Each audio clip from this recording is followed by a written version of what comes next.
Okay, so nandito na naman. Nandito na naman ulit tayo. No? Sa ating pang-ilang episode na ba to? This is supposed to be 4, 5, 6th episode. Episode 6, no? At sa mga hindi pa first-timer na nakakarinig na kapanood nito, pwede kayong mag-subscribe, mag-click ng share, and yung hit the notification button. Sa mga naman nag-subscribe na, welcome back! At every na naman nandito na naman namin. Okay, Dr. Pons? And siguro, I think kailangan natin ipaalam sa lahat na tayo ngayon ay nasa location natin. Kung nakikita niyo kung gaano kaganda ang ating nasa likuran. Yan po, nandito po kami ngayon sa San Juan, Southern Leyte, ang pahingahan ni Dr. Flores. Hot! And future, sabi ko sana, and future retirement. Future retirement home daw ni Dr. Mai. And siguro may naririnig silang mga gushing sound. Ano yun? It's nature with us, no? Yan yung dahil sa malakas na ulan kagabi, ang ating creek ay talagang flowing with water. Makikita nila. Ayan, show namin. Okay. And so, bakit ba tayo nandito ngayon? Ano ba ang ating topic? Ang topic natin for this morning, no? Kasi umaga po ngayon dito. Mga iba ata time frame dito dahil ang layo na no?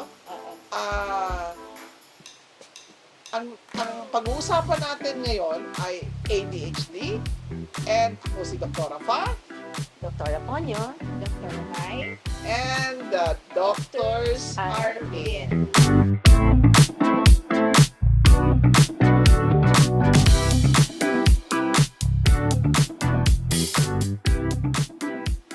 Okay, so ayan, ako ulit. Kasi napag-usapan na ni Dr. Ponyo kung paano ba malalaman.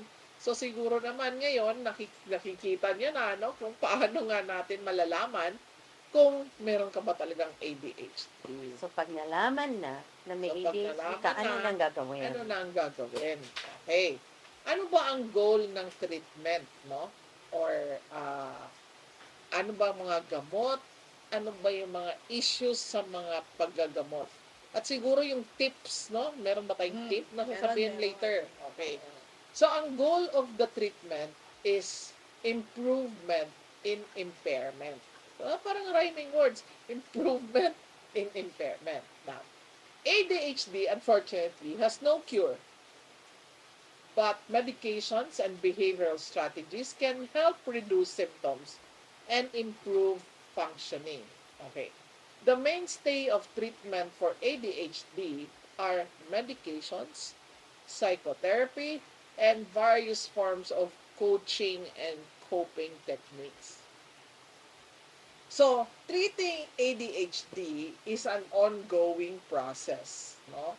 Even when you find the right mix of medications and counseling, as you get older, for example, the nature of the disorder may change, no?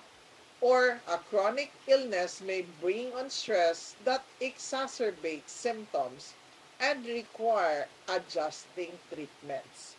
So, meron talagang wisdom na you have to see your doctor regularly. May sinabi ba natin regularly? Once a month ba yun? Pwede namang hindi. Pwede namang every 3 months, every 6 months. Yes. Basta, kung meron kang nararamdaman na kakaiba, huwag maghintay. Diba? Kasi yung delay, pwedeng detrimental sa recovery mo or sa pag-maintain ng iyong recovery. Okay. Now, medications are not ang magic pill. Hindi magic siya na bukas hindi ka na, wala ka ng ADHD, no? That will treat all your symptoms of ADHD. But it can reduce hyperactivity, impulsive behavior, and attention issues, allowing you to function better. So, ano ba yung mga kinds of medications? Ano may mga gamot na ginagamit? There are two types, no? The stimulants and the non-stimulants. Okay. Ang stimulants, no? There are also two major classes of stimulants. The methylphenidate or Concerta and Ritalin. Siguro naririnig-rinig niyo yan. And the amphetamines such as Adderall, which is a mixture of amphetamine and dextroamphetamine salts. So these drugs help raise the levels of dopamine and norepinephrine by blocking their reuptake and deactivation. Now, amphetamines also act to stimulate the release of these neurotransmitters. But unfortunately, here in the Philippines, Adderall is not available. So, ano lang available dito? Ritalin, which is Concerta. minsan nagkakaubusan, Ubus ngayon ang stocks. ubos niya ng stocks, but Concerta is always there. Yeah. Alright, okay. Now, stimulants have widespread benefits in controlling the core symptoms of ADHD. As a result, adults and children with ADHD tend to complete tasks, no? More consistently, no? So mas consistent sila, no? Sustain their focus longer, fidget less, and then interrupt or less din ang interruption nila sa mga conversations, no? And enjoy improve relationship. Kasi nga kalpante, no? Na napapalagay sa isang lugar. Okay. Now, stimulants are effective in about 70% of adults and 70 to 80% of children with ADHD. However, individuals, no, often respond much better to one class of stimulants than to the other. So, if the first drug you try is not very helpful, it is worthwhile trying one from the other class, which is the non-stimulant. Okay. Side effects of stimulants, of course, para din tong amphetamine kasi, no? Para din tong Lang. methamphetamine, no? Pinsan niya siguro ito, no? So, loss of appetite, nausea, headache, dizziness, raising heart rate, and sometimes insomnia. So, meron siyang 70% improvement, meron ka ring side effect na baka may maramdaman. No? Kaya kailangan mo talaga, do not lose your connection with the doctor who prescribed your medication. Actually, it's impossible to lose connection kasi hindi sila makakabili ng medication without prescription because this is a regulated medication. Okay. So, talagang kailangan. And you know, pag regulated kasi ang medication, the doctor, can only prescribe good for 1 month. Yeah. Hindi pwede yung i-extend mo. And ang Concerta, kailangan pa ng yellow prescription? Hindi na. Actually, pwede yung triplicate. Triplicate But copies. because it's the pandemic. But it's the pandemic. Yeah, because of the health emergency situation in the country. But eventually, hindi pwede. Sige. So, pag na-prescribean kayo, huwag kayong nakikipag-away sa doktor, ano? Kasi hindi talaga pwede because that is what the law requires. Okay? So, yan yung mga stimulants. Punta tayo sa non-stimulants. So, this drug enhances the action of norepinephrine throughout the brain and the effects of dopamine with the prefrontal cortex, no? Ang pinaka-common example ng non-stimulant is yung atomoxetine or Strattera. Okay. Now, Strattera can help improve attention, decrease problems with your hyperactivity and impulsivity, and reduce anxiety and other emotional symptoms of ADHD. Now, FDA warning, on higher risk for suicidal thoughts. So, may FDA warning din siya. So, talagang wala naman talagang perfect na drug, no? Suicidal thoughts, no? Ang FDA warning for children taking Strattera, but there is no increased risk for adults. Okay. Side effects of Strattera or atomoxetine may be dry mouth, constipation, insomnia, erectile dysfunction, painful menstruation, and urination issues. So, kanina, meron, ito, ano mas gusto, matatahimik ka na lang. Pero, Hindi naman lahat. hindi naman lahat. Okay. It may happen, It but may may happen. happen. Kaya nga, kailangan mo talaga magpakonsulta para mati-tailor fit ang Yes. medication mo at saka yung dosaging mo. Mm. No, marami kasing dosage to eh. No, like ang Strattera, 'di ba? Concerta din, kailangan mo rin. Oo. Ang Ritalin din, kailangan din. Okay.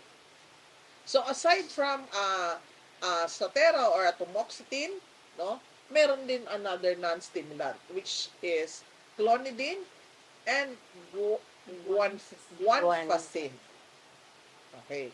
So this drug enhances the action of norepinephrine throughout the brain and the effects of dopamine within the prefrontal cortex. So pareho lang siya, no?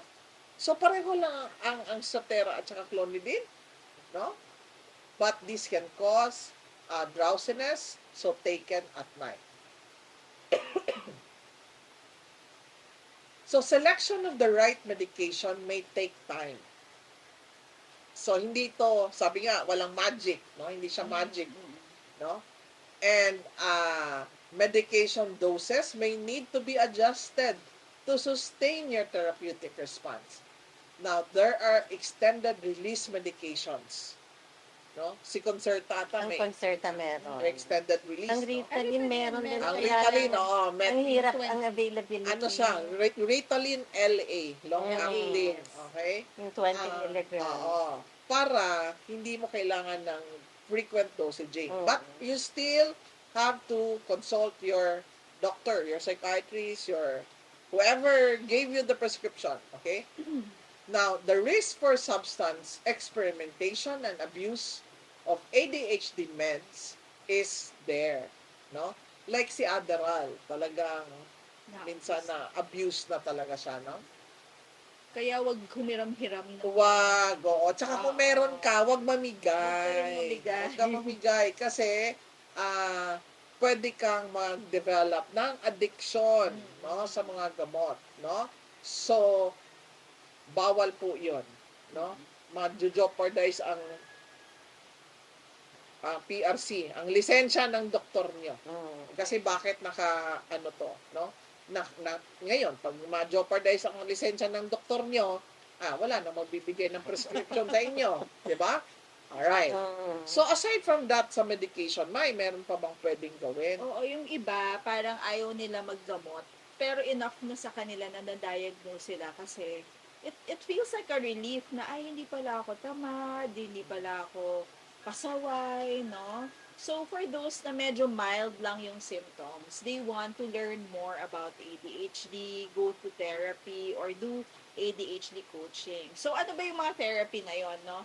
Medyo mahirap lang kasi hindi marami ang ADHD specialist sa atin, no? It takes more training, no? Pero pwedeng cognitive behavioral therapy, no? So, parang CBT, so cognitive behavioral therapy is CBT, and it's also for anxiety and depression, no?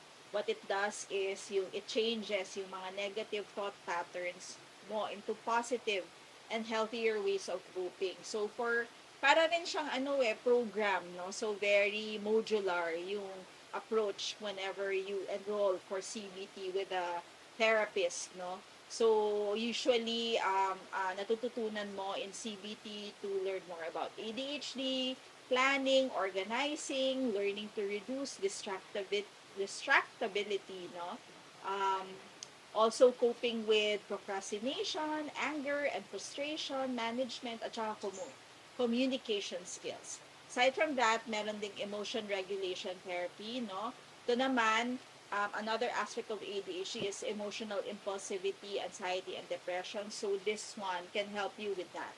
Again, may specific lang siya na tinututukan in terms of yung problems with ADHD.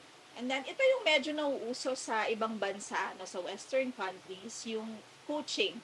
No? So, ADHD coaches are trained to help patients or clients learn practical strategies to assist with daily functioning and long-term planning. No? So, pag sinabing coach, kasi ang dami ng coaches din dito kailangan make sure that they are really trained mental health professionals specialized in working with people that have ADHD. So, tignan ninyo yung mga certificates nila. Usually, nakukuha yung training na yan abroad. No? Pero kung medyo mahirap tayo to get the budgetary financial issues, get these kinds of therapy, pwede naman to learn more, read more about adult ADHD. Marami ng books about, how to cope with ADHD.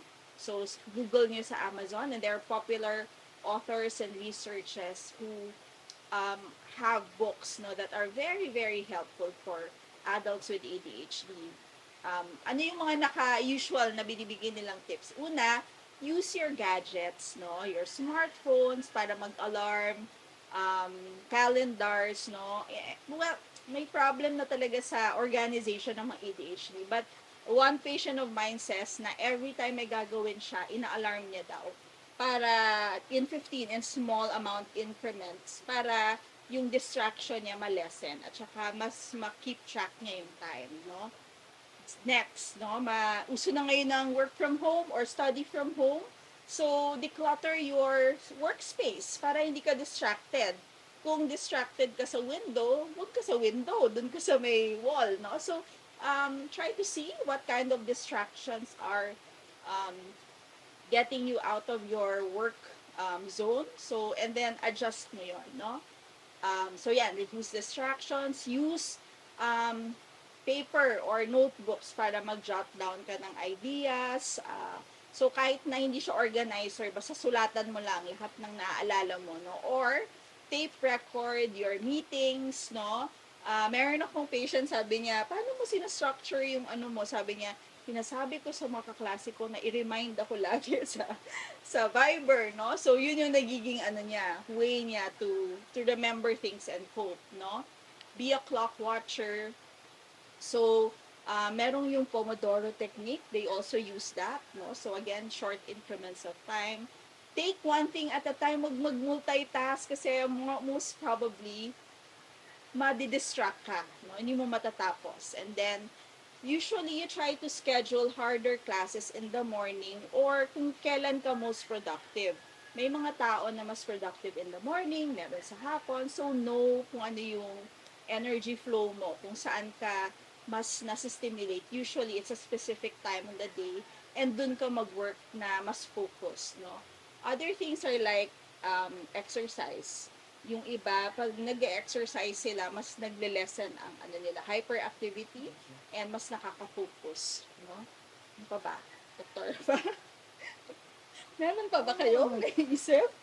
Alam mo, for some time, inisip ko baka ADHD ka kasi ang dami mong gustong gawin. Ako, Oo. Diba? pwede. Kasi yung report card ko sa elementary, nakalagay doon, always restless. Okay. Paano yun? Over the years, hindi naman, well, hindi na-apektuhan ng functioning mo ever. You're still able to function in spite of that. So, hindi ka true ADHD. Hindi, nagdi-denial siguro. High-functioning ADHD. High function. Denial siguro. Di ba yung iba, ina-assume or nililive nila na ADHD sila? Ako, baliktad. In denial ka na Denial ADHD. lang na ADHD ako. Oo. Kasi very sharp ang memory mo. Tapos, Wala akong nakakalimutan. nakaka-function ka naman. So, parang hindi talaga. Iba, Ako yung memory ko affected pero senior citizen na. sa seniority na yon.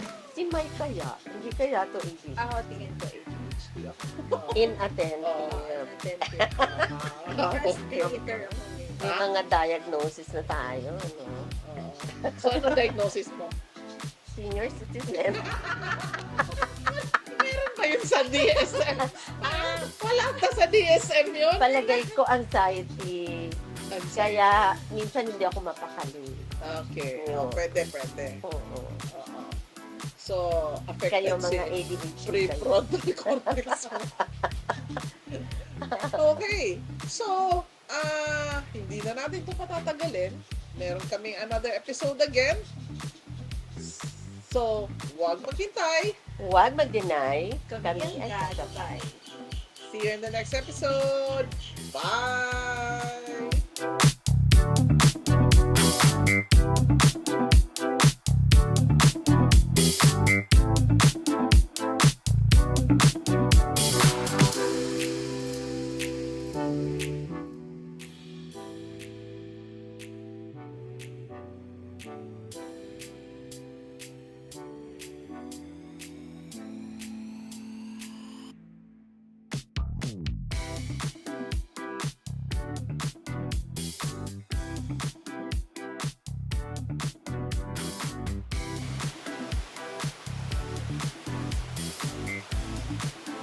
Okay.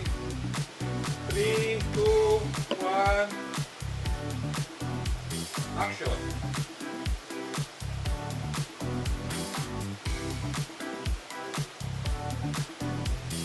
Guys, action na. Rolling na ang film. Ano ba? Ito yung art of doing natin.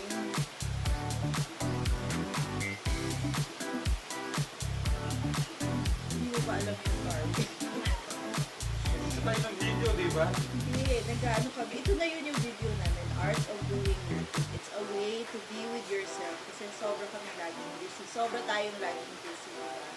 So it's a mindfulness practice. And it's time. It's a way to just be with the flow.